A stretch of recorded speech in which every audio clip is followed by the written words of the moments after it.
एक आदमी बड़ा दुखी हो गया, शादी कर ली, पति पत्नी है, भगवान के पास पहुंचा, जाकर भगवान को प्रणाम किया, भोलेनाथ से बोला कि महादेव कोई मन्नत दे दो। महादेव ने कहा मांग, क्या मन्नत मांगता है? बोले बाबा इतना परेशान हो गया हूं, इतना परेशान हो गया हूं, अब एक ही मन्नत मांगता हूं, मुझे शादीशुदा से कुंवारा कर दो वापिस। भोलेनाथ ने देखा शादीशुदा से फिर से कुंवारा कर दूं वापिस। भोलेनाथ ने कहा निकल यहां से बाहर। अरे बोले बाबा ये कैसी बात है कि आप मुझे बाहर निकाल रहे हो, मेरी मन्नत पूरी करो। भोलेनाथ ने कहा कि मैं मन्नत तो पूरी कर दूंगा, लेकिन पागल है तू, मन्नत नहीं तू जन्नत मांग रहा है, जन्नत में तुझे शादीशुदा को कुंवारा कर दो, ये मन्नत नहीं ये जन्नत की डिमांड हुआ। ध्यान रखना तुम्हारा घर जन्नत बन सकता है, इसमें कोई भी डाउट नहीं है। थोड़ी सी समझदारी अपने अंदर रखिए, समझदारी आ गई तो घर को जन्नत बनने में ज्यादा देर नहीं लगा करती है। ध्यान रखिए। मान्यवर आपसे निवेदन है, बड़ा परिवार था, सुखी था, आज छोटा परिवार है, दुखी है, एक ही बेटा है। अब बोलो भाई साहब प्रवचन में क्यों नहीं आते? क्या करे महाराज, दुकान जाना पड़ता है, दुकान खोलना पड़ता है, बेटे को बिठा, बेटा पूना में पड़ता है। अब बताओ, अब आपका एक ही लड़का, मुझे तो अपना भविष्य खतरे में दिखाई देता, तुम्हारा दिखाई दे या नहीं दे, आपका एक ही बेटा है। मैं बच्चे को ये नहीं कह सकता तू सन्यास ले ले, बच्चे को मैं ये नहीं कहता तू दीक्षा ले ले, अब किसे सन्यास देंगे? तुम्हारा सहारा तो एक ही है। पहले 4 बच्चे होते थे, 5 बच्चे होते थे, एक बच्चा दुकान संभाल लेता था, पिताजी समाज संभाल लिया करते थे, कोई मंदिर संभाल लिया करता था। अब तो हमारे यहाँ संभालने वाला कोई नहीं, अब तो घर नौकरों के हवाले हमारे हो गए हैं, और दुकान जो हो गई है वह पार्टनरशिप में चला करती है। घर के बच्चे ही नहीं है, बहुत बड़ी बड़ी फैक्ट्री बन जाती है, और बच्चा अमेरिका में जाके पढ़ता है, वापिस लौट के नहीं आता, बाप बेचारा यहाँ रोता है, इस करोड़ों की फैक्ट्री का उत्तराधिकारी कौन हो? समस्याएं बहुत ज्यादा हो गई हैं एकल परिवार से। संयुक्त परिवार सुखी परिवार। ध्यान रखिए। मान्यवर क्रोध ज्यादा बढ़ गया, कलह ज्यादा हो गई, अब लड़ने की तो आदमी की आदत है। अब घर में यदि कोई मेंबर ही नहीं है, एक ही बचा तो झगड़ा तो फिर उसी से होगा। ध्यान रखिए। मान्यवर कलह बढ़ गई हमारे घरों में,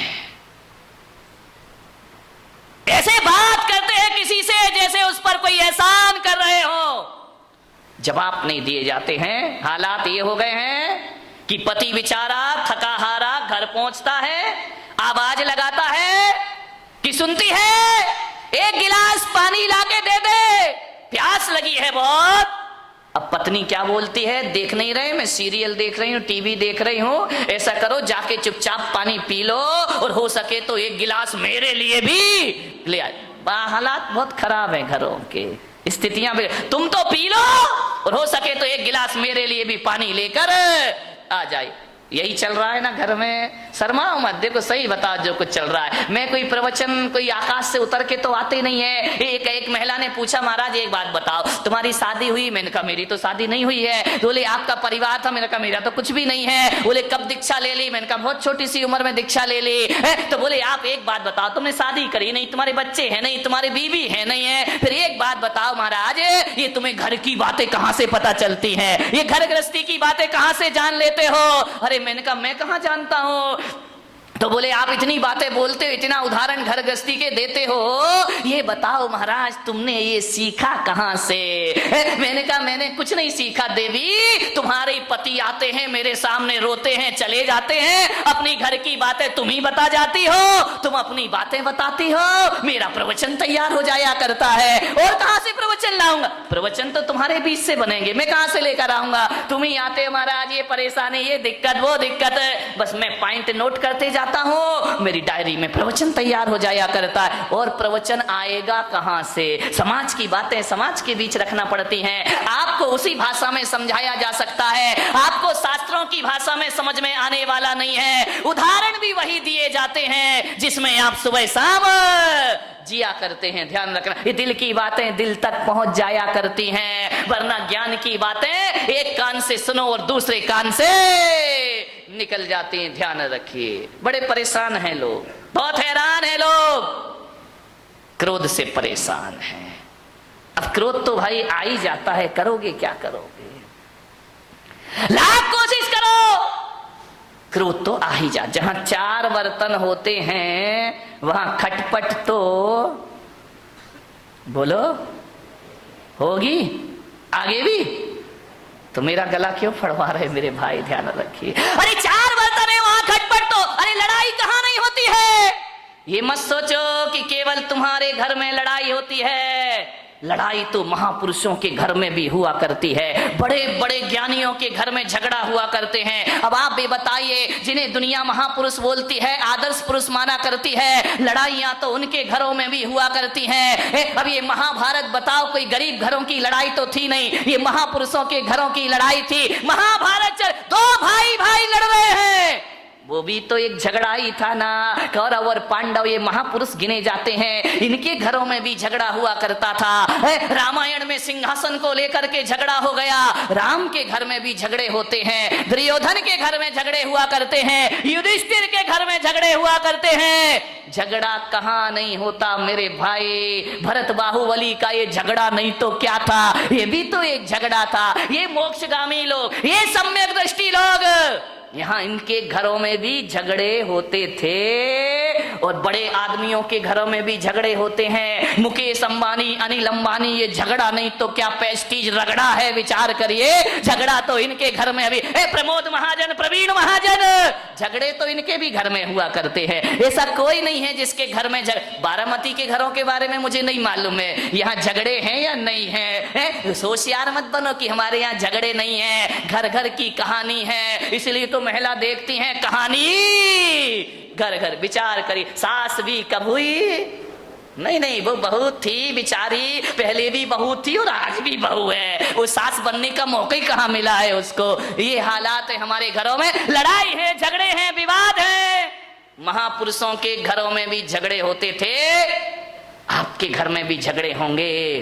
लेकिन एक बात मेरी आपसे निवेदन है बड़ी विनम्रता के साथ, कि झगड़े तो सब घर में होते हैं, तू मैं हो जाती है, एक दूसरे के अहंकार को चोट पहुंच जाती है।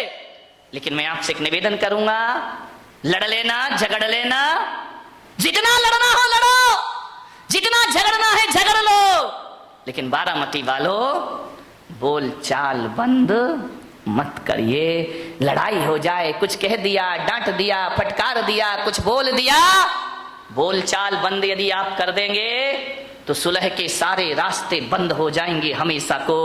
लड़ लीजिए, झगड़ लीजिए, लेकिन शाम होने से पहले बोलचाल जरूर कर लीजिए। तुम्हारा क्रोध तुम्हारे लिए दुखदाई नहीं बन सकता है, तुम्हारा झगड़ा तुम्हारे लिए दुखदाई नहीं बन सकता है। अरे बचपन में भी तो लड़ते थे। ओम नमः सिद्धेभ्यः, ओम नमः सिद्धेभ्यः, ओम नमः सिद्धेभ्यः।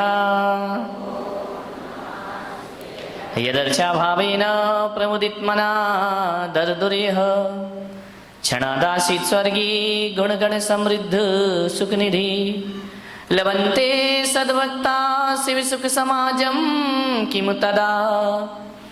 महावीर स्वामी नयन पथगामी भवतु मे, महावीर स्वामी नयन पथगामी भवतु मे, महावीर स्वामी नयन पथगामी भवतु मे।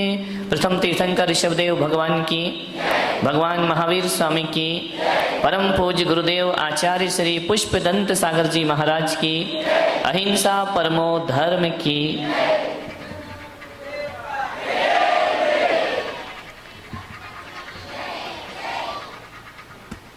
प्यारी प्यारी भव्य आत्मा, आज की जो समस्या है बड़ी सार्वजनिक समस्या है।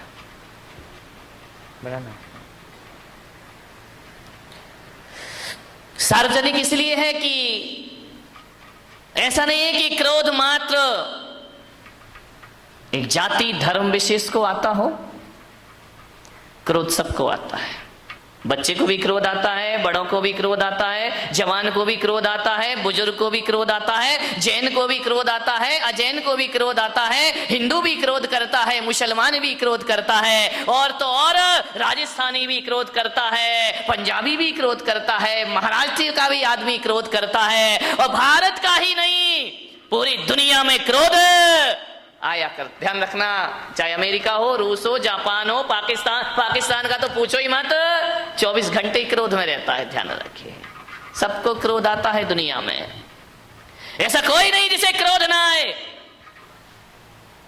मान्य बात, हर काल में क्रोध आता है, भूतकाल में भी क्रोध आता था, वर्तमान में भी आता है।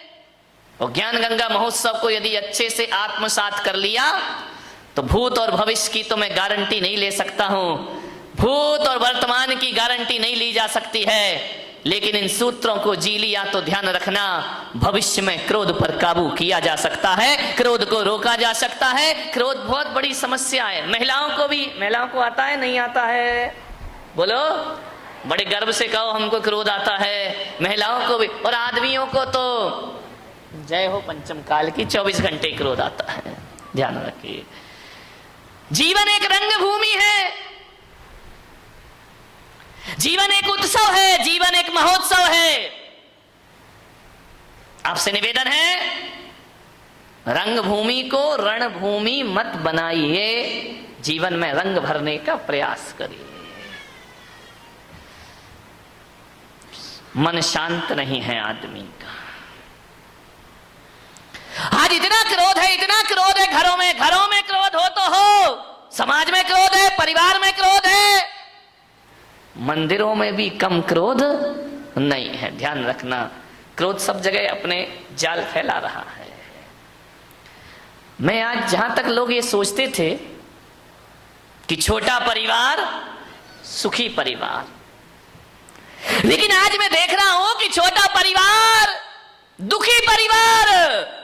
पहले बड़ा परिवार था, संयुक्त परिवार था, आज छोटे परिवार हैं, लड़ाइयां ज्यादा होती हैं, पति पत्नी में झगड़े हो जाते हैं, आए दिन तलाक का वातावरण निर्मित हो जाता है।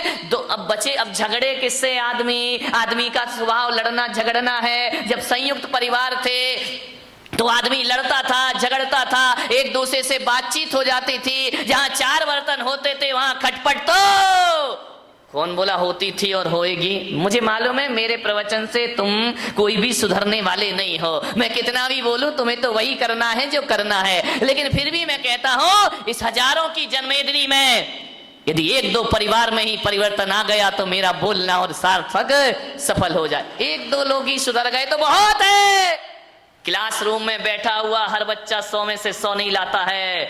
2-4 बच्चे होते हैं जिन्हें 100 में से 100 अंक प्राप्त हुआ करते हैं, और जिन्हें प्राप्त हो जाते हैं शिक्षक का बोलना और पढ़ाना और सिखाना सार्थक हो जाए। कोई भी किताब आप उठा करके पढ़ लीजिए, कोई भी अखबार आप उठा करके पढ़ लीजिए, पूरी किताब पढ़ने जैसी किसी भी लेखक की नहीं हुआ करती है। लेकिन एक बात ध्यान है, यदि 100 रुपए 200 रुपए की किताब में यदि 2 पेज ही अच्छे पढ़ लिए गए, 2 पृष्ठ ही बहुत अच्छे हुए, तो वह 2 पेज पूरी किताब की कीमत चुका दिया करते हैं। इतना ध्यान रखिए। बस 2 पेज अच्छी बातें पूरे प्रवचन में, घंटे भर में 1-2 बातें अच्छी हुआ करती हैं, बाकी तो बातों की बारात हुआ करती है। ध्यान, 1-2 बात ही जीवन को बदल दे तो मेरा बोलना और तुम्हारा सुनना सफल हो जाता है। हर जगह क्रोध है, आज क्रोध ज्यादा है, परिवार छोटे हैं, क्रोध बढ़ रहे हैं। पहले क्रोध होता था 10, 15, 20 लोग, 50 लोग एक घर में रहा करते थे, और जब एक घर में रहते थे तो एक को क्रोध आता था, दूसरा संभाल लिया करता था, एक पे गुस्सा निकलता था, दूसरा उसे शांत कर दिया करता था। यदि बुजुर्गों ने किसी को डांट दिया तो मम्मी उसे पुचकार लिया करती थी, मम्मी ने डांट दिया तो चाची पुचकार लिया करती थी, चाची ने डांट दिया बुआ उसे सीने से लगा लिया करती थी। मत रो, चलता है, कोई बात नहीं है। क्रोध बट जाता था। अब तो हम 2 और हमारे नहीं, वो 2 भी नाम के ही हैं, एक पूना में पढ़ रहा तो एक बंबई में पढ़ रहा है। हम 2 और हमारा कोई नहीं है। ध्यान रहे, पति पत्नी रहते हैं, अब गुस्सा कहाँ निकले मेरे भाई? कौन गुस्सा निकल आया तो संभालेगा कौन? कौन प्यार से हाथ फेरेगा? कौन गले से लगाएगा? अब पति झगड़ता है तो पत्नी का पारा चढ़ जाता है, पत्नी झगड़ती है तो पति का पारा चढ़ जाता है, और कभी कभी जब दोनों के पारे चढ़ जाते हैं तो तलाक की नौबत आ जाती। छोटे परिवारों में क्रोध ज्यादा हो रहा है, ध्यान रखिए। बड़े परिवारों में क्रोध, एक आदमी को यदि गुस्सा आया, दादाजी को गुस्सा आया, पापा जी को गुस्सा आया, तो ये होता था, थोड़ा गुस्सा इस पे निकल जाता था, थोड़ा गुस्सा उस पे निकल जाता था, 50-50 ग्राम क्रोध बट जाया करता था। अब जो क्रोध आता है वो तो पूरे थोक के भाव में क्रोध आता है, पूरा क्रोध एक पर ही बरस जाता है। ध्यान, बड़ी दिक्कतें हो गई हैं।